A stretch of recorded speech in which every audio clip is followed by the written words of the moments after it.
ನಮ್ಮ ಜಿಲ್ಲೆಯಲ್ಲಿ ಏನೆಲ್ಲ ಈಗ ಘಟನೆಗಳು ನಡೀತಾ ಇದೆ, ಈ ಘಟನೆಗಳಿಗೆ ನೇರವಾದ ಕಾರಣ ಯಾರು ಅಂತ ಎಲ್ಲರಿಗೂ ಗೊತ್ತಿರೋಂಥ ವಿಚಾರ.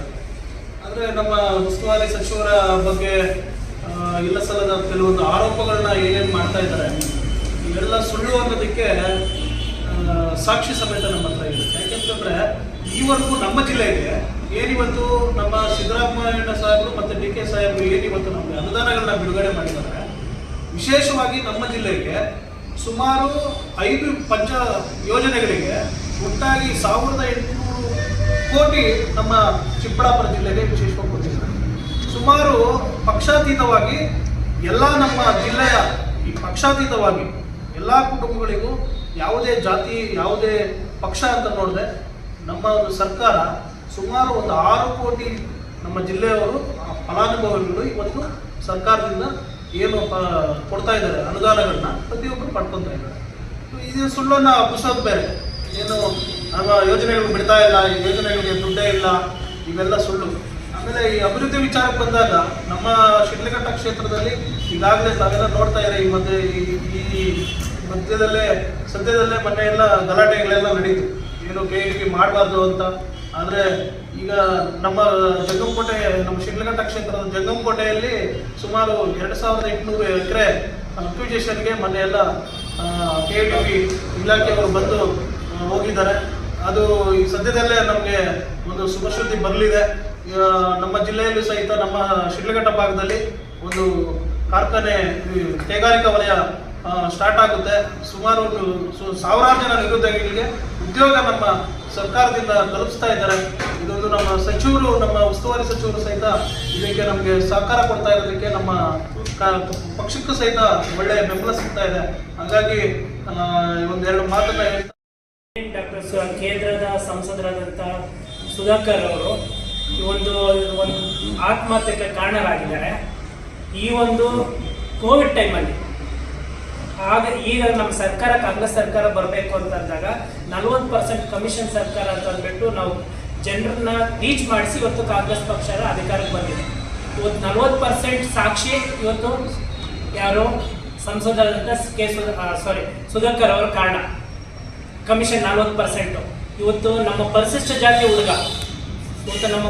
ಜಾತಿ ಹುಡುಗಕ್ಕೆ ಈ ಥರ ಒಂದು ಆತ್ಮಹತ್ಯೆ ಕಾರಣ ಆಗಿರುವಂಥ ಸುಧಾಕರ್ ಕೂಡಲೇ ಕೇಂದ್ರದಿಂದ ರಾಜೀನಾಮೆ ಕೊಟ್ಟು ರಾಜ್ಯದಲ್ಲಿ ಚೀಮಾರಿ ಹಾಕುವಂಥ ಕೆಲಸ ಇವತ್ತು ಆಗಬೇಕಾಗಿದೆ.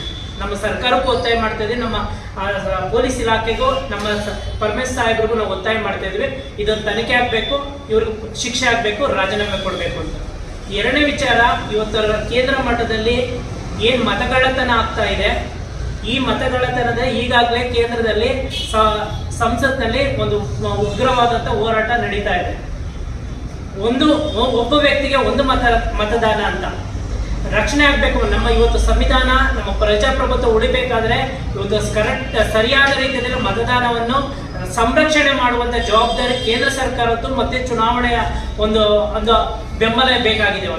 ಇವತ್ತು ಚುನಾವಣಾ ಆಯೋಗ ಶಾಮೀಲಾಗ್ತಾ ಇದೆಯಾ ಅನ್ನೋದು ಪ್ರಶ್ನೆ ಮಾಡುತ್ತದೆ. ಯಾಕಂದ್ರೆ ಇವತ್ತು ನಮ್ಮ ಮತದಾನ ಕರೆಕ್ಟ್ ಇಲ್ಲ ಅಂತಂದ್ರೆ, ಪರಿಷ್ಕರಣೆ ಆಗಿಲ್ಲ ಅಂತಂದ್ರೆ, ಒಂದು ಮತದಾನ ಕಳ್ಳತನ ಆಗಿ ಮತದಾನ ಯಾರು ಬಿಜೆಪಿ ವೋಟರ್ಗಳಿಗೆ ಅವಕಾಶ ಮಾಡಿಕೊಡ್ತಾ ಇದ್ದು ಕಾಂಗ್ರೆಸ್ ವೋಟರ್ಗಳನ್ನ ಕಳೆಯುವಂತ ಕೆಲಸ ಏನು ಮಾಡ್ತಾ ಇದ್ದೇವೆ ಒಂದು ಚುನಾವಣೆ ಆಯೋಗ, ಇದನ್ನು ಸರಿಯಾದ ರೀತಿಯಲ್ಲಿ ಪ್ರಜಾಪ್ರಭುತ್ವ ಉಳಿಸುವಂತ ಕೆಲಸ ಇವತ್ತು ಮಾಡಬೇಕು ಅಂತ ಕೇಂದ್ರ ಸರ್ಕಾರಕ್ಕೆ ಮತ್ತೆ ಚುನಾವಣಾ ಆಯೋಗಕ್ಕೆ ಒತ್ತಾಯ ಮಾಡ್ತಾ ಇದ್ದೀವಿ. ಮೂರನೇ ವಿಚಾರ ಏನಂತಂದ್ರೆ, ಇವತ್ತು ರಾಜ್ಯದಲ್ಲಿ ಆಗ್ತಾ ಇರುವಂತಹ ಗ್ಯಾರಂಟಿ ಯೋಜನೆಗಳನ್ನ ಯಾವ ರೀತಿಯಾಗಿ ರಾಜ್ಯದ ಪ್ರತಿಯೊಂದು ಮೂಲೆಗೂ ದಲಿತ SC/ST ವರ್ಗ ಆಗ್ಬೋದು, ಹಿಂದುಳಿದ ವರ್ಗ ಆಗ್ಬೋದು, ಮತ್ತೆ ಅಲ್ಪಸಂಖ್ಯಾತರು ಪ್ರತಿಯೊಬ್ಬರಿಗೂ ಈ ಗ್ಯಾರಂಟಿ ಯೋಜನೆಗಳಿಂದ ಸದುಪಯೋಗ ಪಡ್ಕೊತಾ ಇದ್ದಾರೆ. ಈ ಯೋಜನೆಗಳನ್ನ ಇವತ್ತು ಕರ್ನಾಟಕದಲ್ಲಿ ಆಗ್ಬೋದು, ಮತ್ತೆ ನಮ್ಮ ಜಿಲ್ಲೆ ಚಿಕ್ಕಬಳ್ಳಾಪುರ ಜಿಲ್ಲೆಯಲ್ಲಿ ಆಗ್ಬೋದು, ಇವತ್ತು ಎಲ್ಲಾ ಸೌಲಭ್ಯಗಳನ್ನು ಪಡ್ಕೊಂಡಿದ್ದಾರೆ. ಆದ್ರೆ ಇದನ್ನು ಬಿಟ್ಟಿ ಯೋಜನೆಗಳು ಅನ್ನೋ ರೀತಿಯಲ್ಲಿ ಬಿಜೆಪಿ ನಾಯಕರು ಹೇಳ್ತಾ ಇದ್ದಾರೆ. ಈ ಯೋಜನೆಗಳನ್ನ ಇವತ್ತು ಬಿಜೆಪಿ ನಾಯಕರಲ್ಲಿ ಅದೇ ಅವರ ಕಚೇರಿಗಳಲ್ಲಿ ಅವರ ಒಂದು ಬೆಂಬಲಿಗರನ್ನ, ಅವರ ಒಂದು ಮತದಾರರನ್ನ ಅವರೇ ಹೋಗಿ ರಿಜಿಸ್ಟರ್ ಮಾಡಿ ಈ ಯೋಜನೆಗಳನ್ನ ಸದುಪಯೋಗ ಪಡ್ಕೊಳ್ಳೋದಕ್ಕೆ ಅವರೇ ಬೆಂಬಲ ಕೊಡ್ತಾರೆ. ಆದ್ರೆ ಇನ್ನೊಂದು ಕಡೆ ಹೇಳ್ತಾರೆ ಇದು ಬಿಟ್ಟಿ ಯೋಜನೆಗಳನ್ನ. ಈ ನಾಯಕರ ಆತ್ಮಲೋಕನ ಮಾಡ್ಕೊಬೇಕು. ನಾನು ಈ ಸಿದ್ದರಾಮಯ್ಯ ಕೊಟ್ಟಂತ ಗ್ಯಾರಂಟಿ ಯೋಜನೆಗಳನ್ನ ನಾವು ಆತ್ಮಸಾಕ್ಷಿಯಾಗಿ ಪಡ್ಕೊತಾ ಇದೆ ಇಲ್ಲವಾ ಅನ್ನೋದನ್ನ ಅವರೇ ಜನರ ಮುಂದೆ ಹೇಳ್ಬೇಕಾಗಿದೆ. ನಾಲ್ಕನೇ ವಿಚಾರ ಏನಂತಂದ್ರೆ, ಇವತ್ತು ನಮ್ಮ ಒಂದು ಚಿಕ್ಕಬಳ್ಳಾಪುರ ಕ್ಷೇತ್ರದಲ್ಲಿ ನಮ್ಮ ಜಿಲ್ಲೆ, ನಮ್ಮ ಪರಿಶಿಷ್ಟ ಜಾತಿ ವಿಭಾಗದ ಅಂತ ಏನು ಕೆಲಸ ಮಾಡ್ತಾ ಇದ್ದಾರೆ ನಮ್ಮ ಶಾಸಕರು MC ಸುಧಾಕರ್ ಸಾಹೇಬ್ರಾಗ್ಬೋದು,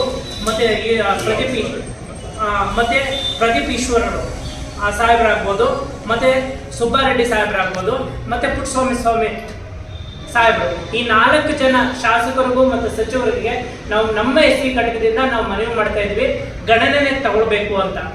ಗಣನೆ ಯಾವ ಥರ ಅಂತಂದರೆ, ನಮ್ಮ SC ಡಿಪಾರ್ಟ್ಮೆಂಟಲ್ಲಿ ಪದಾಧಿಕಾರಿಗಳು ಏನು ಕೆಲಸ ಮಾಡ್ತಾ ಇದ್ದಾರೆ ಅವರಿಗೆ ಅವಕಾಶಗಳು ಕೊಡಬೇಕು, ಬೋರ್ಡ್ ಮೆಂಬರ್ಗಳಲ್ಲಿ ಅವಕಾಶ ಕೊಡಬೇಕು, ಟೆಂಡರ್ ವಿಚಾರಗಳಲ್ಲಿ ಅವಕಾಶ ಕೊಡಬೇಕು, ಅವರ ಆರ್ಥಿಕವಾಗಿ ಸದೃಢ ಪಡ್ಕೊಳ್ಳೋದಕ್ಕೆ, ಪಕ್ಷಕ್ಕೆ ಮತ್ತಷ್ಟು ಹೆಚ್ಚು ಕೆಲಸ ಮಾಡೋದಕ್ಕೆ ಒಂದು ಸಹಾಯ ಮಾಡಬೇಕು ಅಂತ ನಮ್ಮ ಶಾಸಕರಿಗೆ, ನಮ್ಮ ಸಚಿವರಿಗೆ, ನಮ್ಮ SC ಡಿಪಾರ್ಟ್ಮೆಂಟಿಂದ ಇವತ್ತು ಒಂದು ಮನವಿಯನ್ನು ಕೊಡೋದಕ್ಕೆ ಬಂದಿದ್ದೀವಿ. ಇಷ್ಟು ಮಾತು ಹೇಳ್ತಾ